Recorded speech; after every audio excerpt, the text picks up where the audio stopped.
Bonjour à tous et bienvenue sur Santé Réflexion Naturopathie avec Jean-Brice Tivan.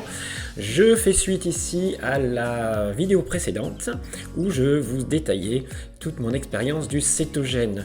Et dans cette dernière vidéo de l'année, je vais vous livrer des réflexions et des conseils concrets à partir de ce que j'ai mis en place dans mon hygiène de vie du moment pour vous aider vous aussi à améliorer votre santé, c'est-à-dire prendre à partir de ce que j'ai fait, se servir de cette expérience-là pour vous adapter au mieux votre hygiène de vie. C'est mon cadeau 2024 que je partage avec vous. Alors dans la précédente vidéo, je vous ai déjà parlé avec enthousiasme de ma révolution cétogène, des effets que je recherchais. Je vous expliquais d'ailleurs qu'en low carb, une alimentation basse en glucides, que je pensais stabiliser avec celle-ci un état de santé idéal et vieillir tranquillement en limitant les petits désagréments liés à l'âge, les inflammations, les petites douleurs musculaires, limiter un petit peu la sarcopénie, la baisse on va dire de la puissance musculaire, la prise de graisse, la baisse de libido, baisse de l'acuité intellectuelle, baisse du métabolisme, baisse de la capacité de travail, du moins maintenir toutes ces baisses comme quelque chose d'acceptable parce que de toute façon, après 50 ans, il est normal de vieillir.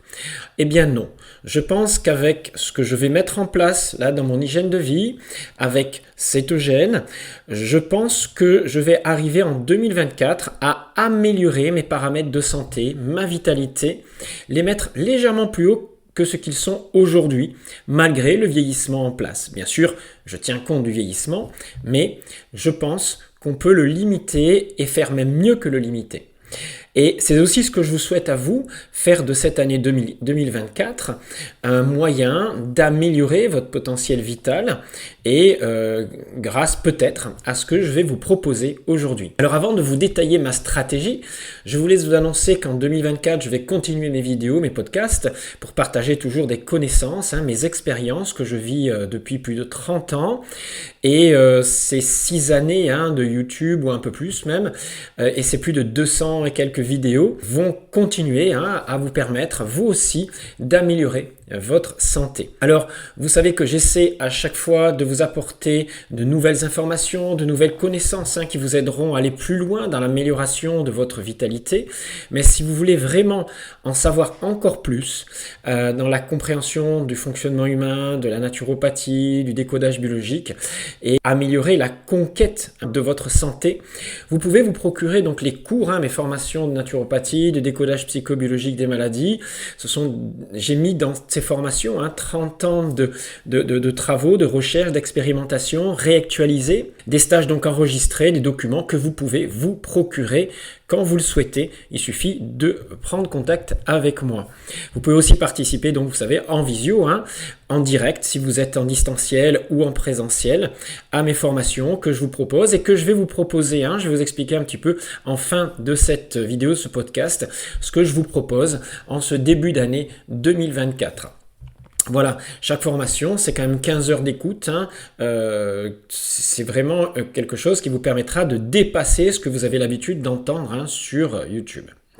Donc voici maintenant ce qu'est mon hygiène de vie et ma réflexion santé pour 2024. C'est dans ce sens que je vais reprendre aussi le coaching santé, si vous êtes intéressé d'être suivi. Certains d'entre vous, je ne pourrais pas en prendre beaucoup, mais je vais essayer de reprendre tout ça en orientant le coaching vers tout ce que je vais vous proposer là, du cétogène à tout ce que je mets en place là aujourd'hui et qui anime mon approche de la santé en 2024. Alors je vais débuter par la génomique. Et oui, je me suis offert un cadeau avec ma femme à Noël. Nous nous sommes fait faire une analyse de notre génome. Alors, il n'est pas possible en Europe d'analyser tout le génome. On a essayé. Il faut le faire aux États-Unis, mais ça devient très compliqué aujourd'hui. Donc, nous avons trouvé qu'un laboratoire belge pour analyser un seul gène, pour moi, l'ApoE, qui reflète la capacité à métaboliser les acides gras et aussi les glucides dans l'organisme. Mais ce gène-là est très important puisque il faut savoir que si vous êtes ApoE4, on peut être ApoE2, 3 ou 4, avec deux allèles, c'est-à-dire E4, E4, eh bien, ça représente 2% de la population, 20% pour ApoE4 et notre allèle, et ces 20% de la population doivent adapter leur régime cétogène, ce qui veut dire qu'ils ne peuvent pas vivre cétogène comme tous les autres. Ça nécessite une certaine adaptation et ApoE4/4 fait que le métabolisme des graisses est un petit peu moins bon, donc même nettement moins bon, et donc eux ne peuvent pas faire du cétogène.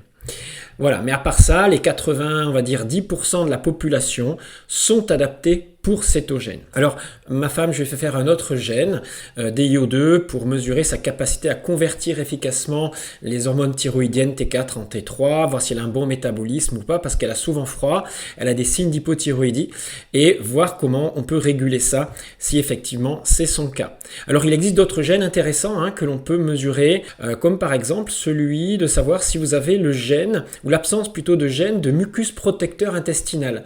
15% de la population, par exemple, a des difficultés de digestion, des végétaux, des fibres en particulier, parce qu'ils n'ont pas ce gène protecteur. Bien sûr, il faut savoir quoi faire de ces analyses. On ne peut pas tout faire non plus. C'est pas très onéreux, mais ça n'a pas un grand intérêt si on ne sait pas quoi en faire. Voilà, c'est juste ça qui est important. Et puis, il y a d'autres outils. Sachez que c'est pas vital de faire son génome aujourd'hui. On a des outils qui fonctionnent très bien depuis très longtemps pour adapter l'hygiène de vie à son fonctionnement, ce que l'on est vraiment, son tempérament. On utilise en naturopathie la morphologie depuis très longtemps, l'anamnèse associée aux analyses biologiques sanguines. Si vous voulez, cette synthèse permet de bien adapter les choses. Mais connaître son gène, c'est un plus. Voilà, qui permet d'aller peut-être un peu plus loin dans la mise en place de stratégies d'hygiène de vie. Alors j'ai une formation qui concerne une après-midi, qui concerne une découverte de ce qu'est la génomique nutritionnelle. Elle est facile à se la procurer si vous la souhaitez dans les formations que je propose. Alors revenons à mon programme et les petits conseils que je me suis appliqués en 2024. Donc j'attends les résultats là de mon gène. Je ne les ai pas au moment où je vous parle, ça sera pour le début de l'année. Je vous en dirai un petit mot plus tard. Si l'alimentation que je mets en place aujourd'hui, donc je vous ai parlé de cette alimentation cétogène avec moins de 30 grammes de glucides par jour, elle peut apparaître comme salutaire, me donner l'impression d'améliorer vraiment mon potentiel de vie. Et si elle va vous permettre peut-être de sortir d'une sorte de brouillard, d'une énergie moyenne, de perdre aussi du poids inutile, etc. Eh bien, l'alimentation n'est que la première étape qui va vous conduire à une santé optimale. Bien sûr, c'est l'étape préférée des naturopathes. C'est le premier pas souvent qui nous met dans cette logique d'amélioration de notre santé. Mais elle doit vous permettre d'expérimenter d'autres techniques naturelles de santé. Bien manger en négligeant les autres paramètres de santé ne suffit pas pour une santé optimale. Donc le premier paramètre dont j'aimerais vous parler un petit peu, c'est le sommeil. Alors je ne vais pas vous faire la morale où il faut dormir 8 heures, se coucher tôt, etc. Bien sûr, vous savez plein de choses autour de ça. Moi j'ai été très sensibilisé au sommeil très tôt dans ma vie. Mon père, pour vous donner une idée, à 13 ans, en pleine vacances d'été, dans le sud de la France, j'étais dans un camping, venait me chercher à 21h30 pour aller me coucher. Alors que tous mes copains veillaient jusqu'à 11h, minuit, 1h du matin. Voilà, mais j'ai gardé cette habitude couche tôt, lève tôt, surtout quand j'étais compétiteur, athlète en haltérophilie, et je savais qu'une bonne nuit de sommeil était nécessaire à une bonne restauration de l'énergie. Aujourd'hui, par contre, je me couche plus tard. Alors, il y a l'évolution de la société, les écrans, tout ce que vous voulez. Bien sûr, ça n'est pas idéal, mais quand je dis je me couche tard, c'est entre 22h30 et 23h. Et j'aimerais vous dire que, en fait, moi, je ne fais pas ce qu'il faut par rapport à l'idéal pour avoir un très bon sommeil. Je me couche déjà à 23h, je m'endors en regardant des écrans, c'est-à-dire que moi j'aime bien travailler le soir devant mon ordinateur dans mon lit, ou soit je me détends en regardant un film. Je me protège pas de la lumière bleue, j'ai pas des lunettes spéciales, je m'endors même parfois en écoutant des podcasts avec mon portable, mais je ne suis pas hypersensible à ce rayonnement-là. C'est-à-dire que je m'endors en 3 minutes, je dors très bien, alors j'ai un réveil nocturne de temps en temps, voilà, je vais aux toilettes, mais je me rendors toujours avec un podcast ou pas, et ça dure pas très longtemps. Donc je ne perds pas le cycle de sommeil, et si j'en perds un de temps en temps, parce que je me rendors pas immédiatement, par exemple, eh bien, je fais une sieste. Donc un de mes conseils d'aujourd'hui, c'est de ne pas vous prendre la tête avec le sommeil. Bien sûr que les ondes, bien sûr que le rayonnement lumineux est néfaste, réduit la qualité de votre sommeil, les phases de sommeil profond sont un petit peu moins bonnes. Mais si vous n'êtes pas hyper sensible au rayonnement, ne vous inquiétez pas de tout ça, ça fait partie d'une évolution normale. Maintenant, quelqu'un qui a une pathologie, quelqu'un qui est sensible aux ondes, quelqu'un qui a un sommeil léger, devra fonctionner autrement. Alors attention, moi, il m'arrive de manquer peut-être de quelques minutes de sommeil, quelques heures de sommeil. Un conseil, faites une sieste. Ne vous gênez pas. 15 minutes, 20 minutes, vous mettez un réveil s'il faut. Des fois, je m'assoupis 3 minutes et je suis requinqué. On sait dans le sud de la France, ça fait partie de ma culture, que cette petite sieste doit pas s'éterniser pour pas empiéter sur le sommeil du soir, mais elle est restauratrice quand on manque de sommeil. Et je le sais de suite, c'est que vers 13-14 heures, quand je manque de sommeil, je sens la fatigue arriver et je fais cette petite sieste où que je me trouve. Ça peut être dans une voiture, à l'écart, à l'endroit où je travaille, chez moi. Voilà, j'essaye de trouver 15 minutes pour me reposer. Ça, c'était mon premier petit conseil 2024. C'est pas grand-chose, mais vous en ferez ce que vous voudrez. Sachez que ça fonctionne très bien. Alors, maintenant, je vais vous donner des petits conseils et vous expliquer comment moi je fonctionne sur les autres paramètres de santé. Le deuxième paramètre de santé très important, ou disons le troisième après l'alimentation et le sommeil, c'est le mouvement. Je vais vous expliquer comment bouger à la quarantaine, quand on a 50 ans, quand on a 60 ans, quand on n'a pas énormément de temps, qu'on est devenu un petit peu sédentaire ou qu'on est déjà un petit peu sportif mais qu'on aimerait améliorer des choses. Vous savez qu'il n'y a pas de santé sans mouvement. Vous savez que notre cerveau, notre évolution a fait que nous sommes développés grâce au mouvement, grâce à la chasse en particulier, qui avait une influence sur notre cerveau. Et nous sommes des chasseurs-cueilleurs, donc faits pour avoir un quota de mobilité quotidien. Si on n'a pas ce quota, on est dans une forme de carence de mouvement qui va avoir des répercussions. Donc le mouvement nous sert aussi à nous dépolariser de notre mental, c'est-à-dire arrêter de polariser notre énergie nerveuse sur notre mental, amener de la relaxation, et puis, bien sûr, tous les autres bienfaits sur l'amélioration des capacités cardiovasculaires, l'élimination, le développement musculaire, etc. Donc, pas de santé sans mouvement. Mais combien de fois par semaine? À quelle intensité? Quels sont les facteurs qui vont créer de l'épuisement, etc. Bien sûr, moi, je privilégie toutes les formes de pratique. Vous allez voir dans une vidéo que je vais vous présenter au cours de l'année comment je m'entraîne, que ce soit dans mon jardin, en forêt ou dans mon petit home gym, avec de l'intensité, en cardio, en endurance, en faisant des hits, etc. Donc je vais vous faire une petite vidéo là-dessus, mais aujourd'hui, si j'ai un conseil à vous donner, peu importe l'âge que vous avez, gardez de la mobilité. C'est-à-dire, quand je dis mobilité, c'est d'être capable de mobiliser votre corps dans différents types de pratiques et de la mobilité aussi articulaire, de la souplesse. Alors moi j'ai eu la chance de grandir dans un camping au pied du Mont Ventoux, dans la nature avec des copains, et là on a dû être créatif et vivre dans cette nature pour se développer. C'est-à-dire, pour pas s'ennuyer, on s'inventait des activités. On a inventé toutes sortes de pratiques sportives, de défis, de monter aux arbres, de faire des cabanes dans les arbres, sur les toits. On a inventé des sports et on développait notre motricité dans tous les sens. J'ai été très très bon à très jeune dans toutes les formes de jeux de raquettes, que ce soit tennis de table, du tennis avec une petite balle jaune. On a développé des stratégies, on a inventé des jeux. J'ai fait du volley avec des joueurs de National 3, j'ai appris à jouer au football, j'ai appris à nager, à faire de l'apnée où je suis capable de faire 40 mètres en apnée très très jeune, ou à rester 2 minutes sous l'eau comme ça en me relaxant.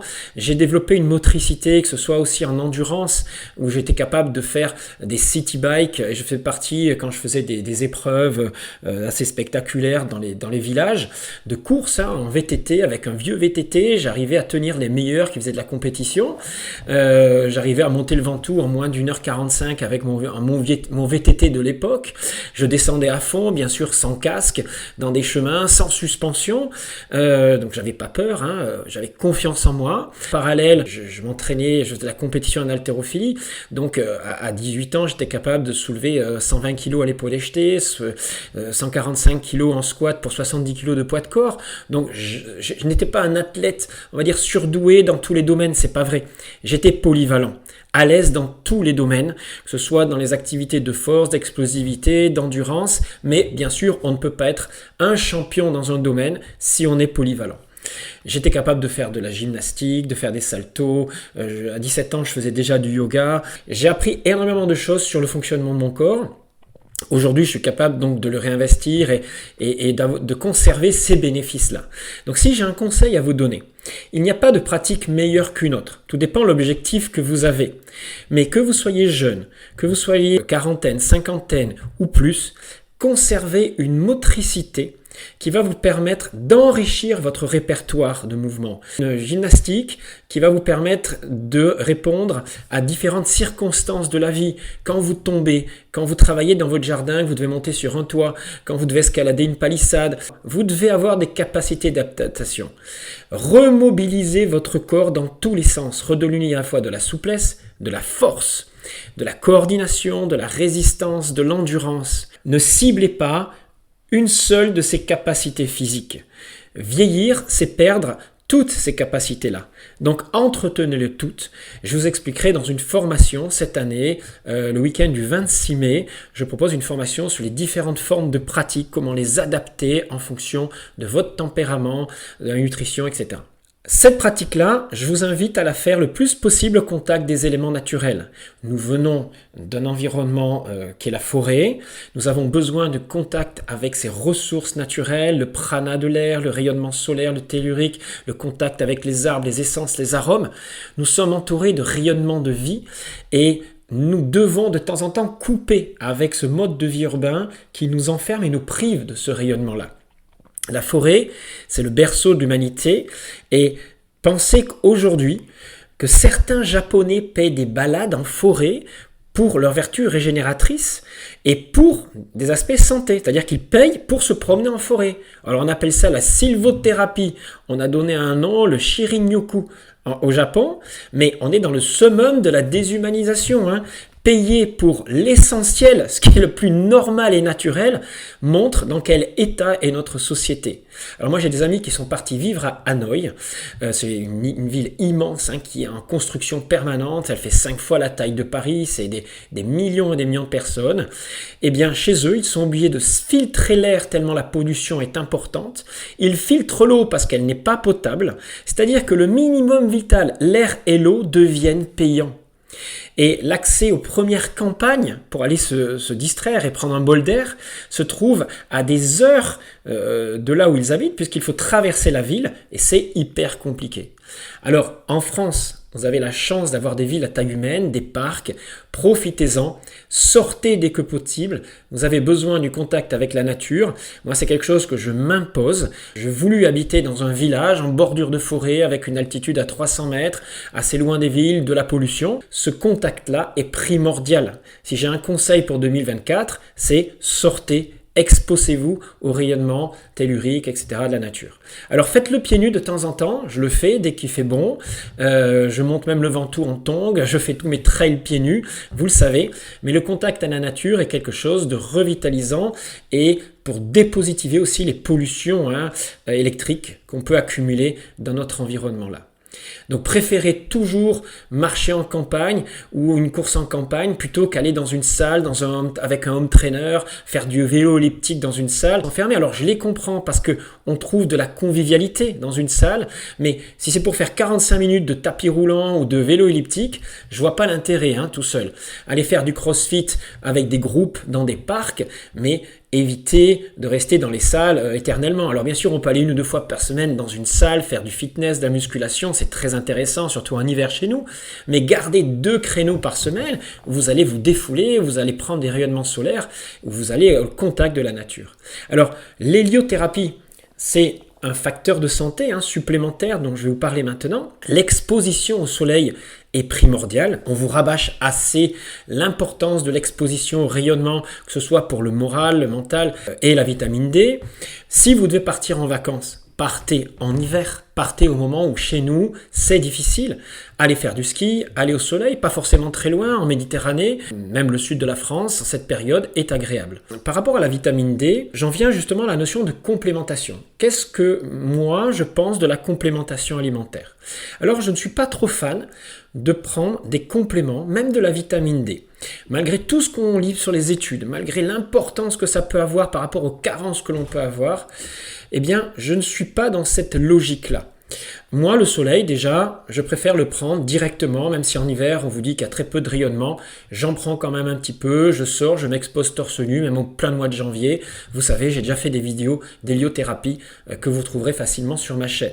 Je mange aussi beaucoup plus gras pour avoir un minimum de 300, 400, 500 unités internationales de vitamine D, même si ce n'est pas suffisant, soi-disant. Se complémenter en micronutriments, est-ce intéressant? Alors, je dirais oui, à condition de savoir le faire. Mais c'est très compliqué. Et à mesure que vous apprenez sur la complémentation, vous apercevez et vous découvrez la complexité de se complémenter. Se complémenter est beaucoup plus compliqué que vous l'imaginez. Parce qu'il est très difficile aujourd'hui de trouver des formes très absorbables.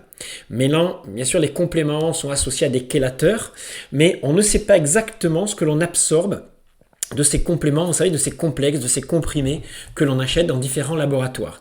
Et votre intestin ne retient, n'absorbe pas tout.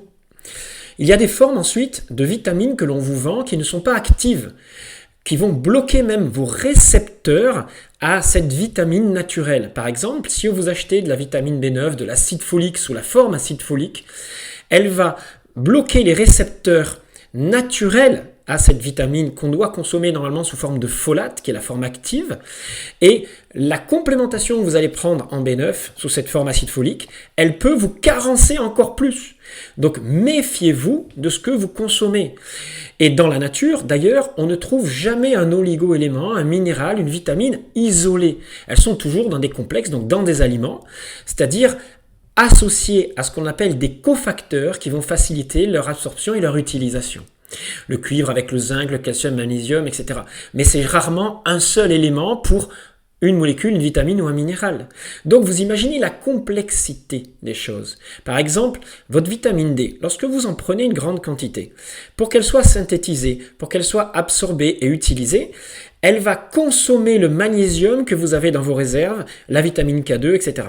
Donc, si vous ne consommez pas en plus de votre vitamine D, du magnésium, de la vitamine K2, vous carencez en ces éléments-là.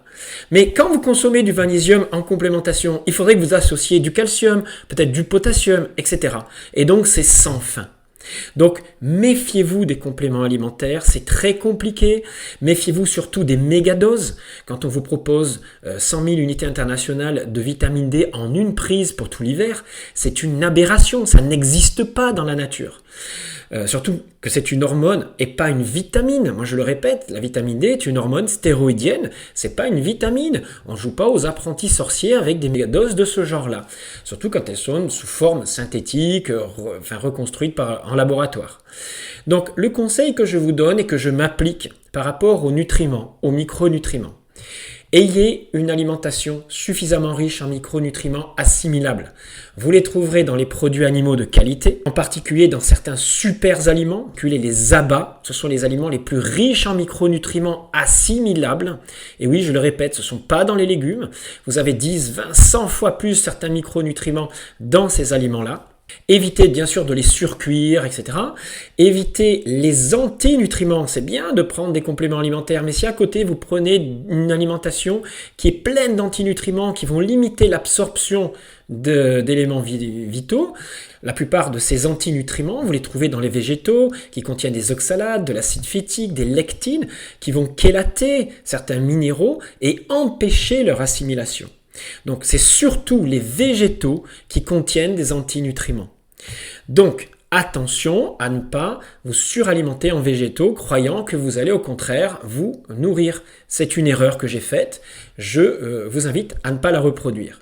Les dosages recommandés bien sûr, devrait être beaucoup plus élevé quand on a une alimentation basée sur le végétal. Mais quand on a une alimentation basée sur le végétal, on va aller chercher des complémentations, mais ces complémentations-là, elles ne sont pas forcément adaptées, on ne sait pas exactement d'où viennent ces produits, comment ils sont faits, leur niveau d'assimilation, etc. Sachez juste que vos besoins en certains nutriments sont réduits lorsque vous avez une alimentation pauvre en sucre. La vitamine C, par exemple, est quasiment pas nécessaire dans notre alimentation ou à des doses très très faibles, 10, 20 mg, alors que vous avez besoin d'au moins 100 mg, voire 3, 4, 500 mg lorsque vous avez une alimentation très riche en glucose, puisque les récepteurs au glucose sont les mêmes que ceux de l'acide ascorbique, la vitamine C, et donc il y a une concurrence entre glucose et vitamine C. Donc en apportant moins de glucose, en ayant une alimentation plus cétogène, vous avez besoin de beaucoup moins de vitamine C. Et on s'aperçoit que lorsqu'on va vers une alimentation proche du régime ancestral de nos ancêtres, qui étaient là depuis très très longtemps, et les conseils que je vais vous donner, c'est d'aller vers les super aliments. Donc on a vu les abats en premier. Moi j'aime bien les algues, qui contiennent beaucoup de d'iode et d'autres minéraux très intéressants, puisqu'on vient de la mer aussi.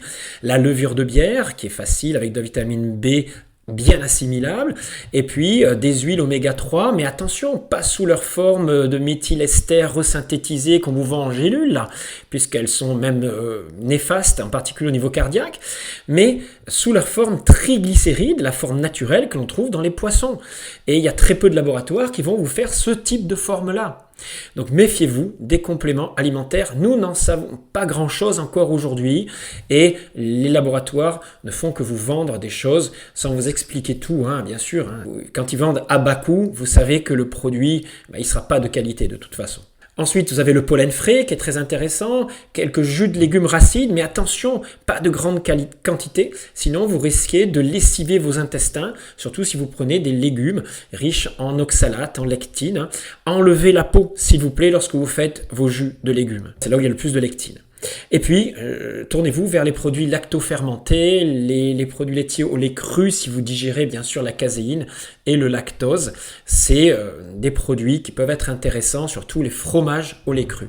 Dernier aspect, on va dire ce que j'aimerais vous proposer pour cette année 2024. On sort un petit peu de l'alimentation, de l'hygiène alimentaire, etc. L'on ne peut pas être en bonne santé sans équilibre psycho-émotionnel. N'oubliez pas le corps émotionnel. Comment être à bonne santé si vous ne trouvez pas dans votre vie une source de joie de vivre, une passion, un sens à votre vie? C'est quoi qui vous donne envie de vous lever le matin? J'ai déjà fait une vidéo là-dessus, mais demandez-vous, en 2024, qu'est-ce qui me procure le plus d'émotions, de joie, d'envie aujourd'hui? Moi, c'est tout bête. Aujourd'hui, c'est mon changement alimentaire. Le fait de mettre en place un cétogène strict et de le partager avec ma femme, ça me procure un moment de joie. Bien sûr, j'ai d'autres centres d'intérêt, et vous parlez là aujourd'hui, c'est pour moi un centre d'intérêt, le partage fait partie de mon équilibre aussi.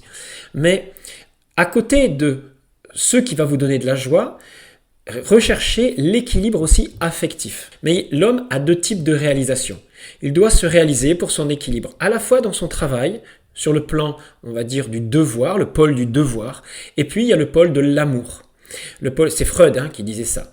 Notre équilibre se résume dans la réalisation de ces deux grands pôles. C'est rare d'avoir les deux, bien sûr, c'est la quête d'une vie, mais pour moi, ça se résume à la fois créer, aimer, être aimé et partager, échanger de l'amour. Notez que j'ai mis créer en premier, mais pour créer, il y a 3 choses essentielles qu'il faut mettre en place. La compétence ou le talent, la connaissance. C'est-à-dire que vous avez des compétences, vous avez des talents, des connaissances dans certains domaines qui vont vous permettre de sortir de votre passivité, de votre immobilisme et de créer. Mais pour créer, il faut avoir aussi l'envie, la pulsion de vie, cette énergie vitale et faire de vos blessures du passé, souvent, des nouveaux talents. On dit que la souffrance du passé va devenir un talent. C'est Jean-Philippe Brébion qui parlait comme ça. Et je pense que d'aller chercher ce qui a créé chez vous des blessures dans votre enfance va devenir chez vous de véritables talents. C'est le cas de beaucoup d'artistes. Mais dernier point, si vous voulez créer dans la créativité, il vous faut du temps pour vous. Moi, mes objectifs, c'est de me libérer du temps pour moi. C'est un luxe le temps aujourd'hui. Pourquoi? Parce que si vous êtes prisonnier si vous subissez votre vie, si vous avez l'impression d'être toujours en train de courir, de répondre aux exigences du quotidien, d'être hypnotisé par les réseaux sociaux qui mobilisent des temps de cerveau, vous ne pouvez pas faire de pause pour la réflexion, pour devenir émissif. Vous êtes dans une sorte de passivité qui ne permet pas de laisser venir à vous l'inspiration. Alors, vous ne pourrez pas être dans la créativité. Les meilleures idées, elles viennent quand votre cerveau est dans la réceptivité, quand il est en pause. Moi, quand je marche dans la nature, quand je cours, l'inspiration vient à moi. Vivre, c'est être créatif, et cette créativité est dans la projection, pas que dans l'instant présent. Être dans l'instant est nécessaire pour garder de la réceptivité, mais ça ne suffit pas pour être créatif. Être créatif, c'est aussi se projeter. Je fais ça aujourd'hui pour obtenir ça demain. Et pour votre santé, pour cela, il est important, vous verrez, de lever vos blocages. Nous sommes enchaînés à des blocages qui viennent du passé, qui vous empêchent d'avancer. Souvent, vous savez, vous avez l'impression de tourner en rond, d'être inhibé, d'être incapable d'avancer aujourd'hui, de changer, de vous lancer dans une nouvelle aventure, de sauter le pas, faire un saut dans le vide, comme on dit, pour évoluer. Parce que vous avez peur, vous avez des croyances, vous avez des préjugés, toutes ces choses qui viennent de votre éducation, de votre passé. Le plus beau cadeau que je vous souhaite de vous offrir cette année, c'est d'être capable de vous libérer de ce qui plombe votre vie, qui vous empêche d'avancer, de vous projeter, qui génère du stress, du doute, de la culpabilité, de l'inhibition ou de la crainte. Que ce soit dans le domaine du travail, de la famille, du couple, de vos relations sociales, ce qui vous empêche d'avancer librement, ce sont vos croyances mises en place suite à des conflits, à des traumatismes, à des expériences douloureuses de notre passé. Tout ça vous empêche de vous épanouir aujourd'hui et de sortir de ce marasme-là que je vous propose de faire. Alors, je vous invite en 2024 à vous pencher sur vous. Faites un travail d'introspection, de conscientisation et de libération avant que votre corps ne vous rappelle vos souffrances morales. Parce que ce que vous avez refoulé à un moment donné va se traduire soit par des blocages, soit par la maladie. Le corps n'oublie jamais la souffrance du passé et la maladie reste avec nous pour nous rappeler ce que nous n'avons pas réussi à libérer émotionnellement dans notre passé, ce qui nous raccroche encore à notre passé. Comprendre votre corps qui vous parle, c'est accéder à ce que vous avez refoulé et mis dans votre inconscient et qui vous empêche d'avancer aujourd'hui. Alors, pour comprendre ça, bien sûr, il y a différents outils. Vous savez que je propose 4 jours de formation de décodage biologique que vous pouvez procurer. Ça ne parle que de ça et c'est un outil libérateur incroyable. Osez découvrir qui vous êtes vraiment au fond et ce que vous portez comme souffrance qui vous empêche d'avancer. Je ferai d'ailleurs une conférence en mars pour ceux qui sont dans la région de Strasbourg, à Grèzevillers exactement. Je mettrai ça sur mes réseaux, sur YouTube. Je vous ferai une petite annonce pour ceux qui veulent me suivre et je mettrai quelques extraits. Vivre pleinement, c'est passer par lâcher le passé, vivre le présent avec l'intention de se construire un avenir meilleur. Autre aspect de la santé dont j'aimerais vous parler pour finir maintenant, c'est l'aspect relationnel dans le couple et la sexualité. Mon idée du couple, elle est toute simple. Ne pas vivre dans la dépendance affective, juste vivre le couple pour partager avec celui qu'on aime. Partage, liberté, confiance, voilà, c'est juste les valeurs du couple qui m'animent aujourd'hui. Aujourd'hui, je cherche simplement à partager un peu plus avec la partenaire de ma vie. Que ce soit des choses banales du quotidien, un peu de jardin, de déco, pratiquer du sport, pratiquer du cétogène ensemble. Voilà, c'est des choses banales, mais qui m'apportent de la joie de vivre. Et c'est peut-être juste déjà ça, vivre le couple. Mais en plus, bien sûr, de ce partage affectif, de ce partage intellectuel, etc., il y a la dimension sexuelle. La sexualité n'est pas souvent abordée dans le milieu de la naturopathie ou de la santé. Quand je parle de sexualité, il ne s'agit pas simplement d'avoir ou pas de la libido, qui est un indicateur de vitalité. Et c'est vrai que c'est important d'en avoir. Mais de savoir comment vous vivez cette sexualité. Il y a énormément de conflits associés, de symptômes manifestés par le corps qui sont associés à des difficultés liées à la sexualité. Donc vivre une sexualité la plus harmonieuse possible passe bien sûr par la communication, la connaissance approfondie de son corps, du corps de l'autre. Et moi, je vous propose de dépasser ce tabou, d'aller vers cette rencontre de la sexualité et mieux comprendre ce que le corps nous raconte lorsque nous avons des pathologies du système génital, que ce soit l'utérus, vagin, clitoris, prostate, glande séminale, etc. À ce sujet-là, donc j'ai fait une formation, je vous la proposerai d'ailleurs en février, le 10 et 11 février cette année, où nous décoderons toutes les maladies génitales, mais nous verrons aussi ce qu'est la physiologie naturelle de la sexualité. En dehors de toute considération morale, nous aborderons la notion de plaisir, de désir, la physiologie de la sexualité qui peut et comment accompagner le couple pour la vivre au mieux. Alors, je finirai par ce qui est pour moi le dernier facteur de santé le plus important, c'est la stimulation hormétique. Sortez de votre confort. La norme, c'est pas l'hyperconfort. La santé, c'est tout le contraire. C'est au contraire créer, attention, pas tout le temps, mais de temps en temps, des stimulations qui nous sortent de notre hyperconfort. Que ce soit par l'eau, l'exposition au froid, au chaud, les douches froides, des saunas chauds, de l'exercice physique, du jeûne. Et j'inclus aussi la marche pieds nus au début, qui va créer des stimulations et une adaptation qui va dans le sens de la santé. Mais attention, ne pas le faire constamment, ne pas le faire à intensité trop élevée, adaptez ça au tempérament que vous êtes. Pas besoin d'exposition terrible une fois par mois. Ne soyez pas dans une hyperstimulation non plus qui vous épuise. On ne devient pas Wim Hof en un mois. On ne peut pas prendre un sauna de 110 degrés comme ça sans entraînement, comme on ne peut pas soulever 150 kg sans entraînement. Donc regardez, moi je mets ça en place quand j'ai l'occasion, je ne me prends pas la tête, je vais faire un footing, j'ai chaud, j'ai envie de me mettre dans un bain froid, ben là voilà, je me suis plongé dans mon nouveau, vous voyez à l'écran, bassin, un bassin qui va être fait pour des plantes, pour créer de la vie dans un jardin, mais comme là il n'y a encore pas de plantes, j'en ai profité pour casser un peu la glace et me mettre dans de l'eau à 1 degré, là, pour cette fois-là. Alors je ne suis pas resté longtemps, pas plus de 30 secondes, mais c'est déjà pas mal et ça m'a créé une superbe stimulation surrénalienne. Voilà ce que j'avais à vous dire, mais n'oubliez pas que pour finir, parmi tous les piliers majeurs de la santé, j'inclus aussi le jeûne, que ce soit le jeûne intermittent, au sujet duquel d'ailleurs je vais vous faire 3 podcasts cette année. Est-ce qu'on doit le faire le matin, le soir, quelles sont la façon de rentrer dans le jeûne, qu'est-ce qu'on fait après, etc. Qu'est-ce qui se passe vraiment ? Avec toutes ces nouvelles connaissances qu'il y a sur le jeûne et surtout les critiques qu'on fait au sujet du jeûne, qui fait baisser le métabolisme, qui entraîne la perte de muscles, etc. Pourquoi je continue à jeûner et pourquoi c'est très important de continuer à jeûner de temps en temps ou un jeûne long une fois par an.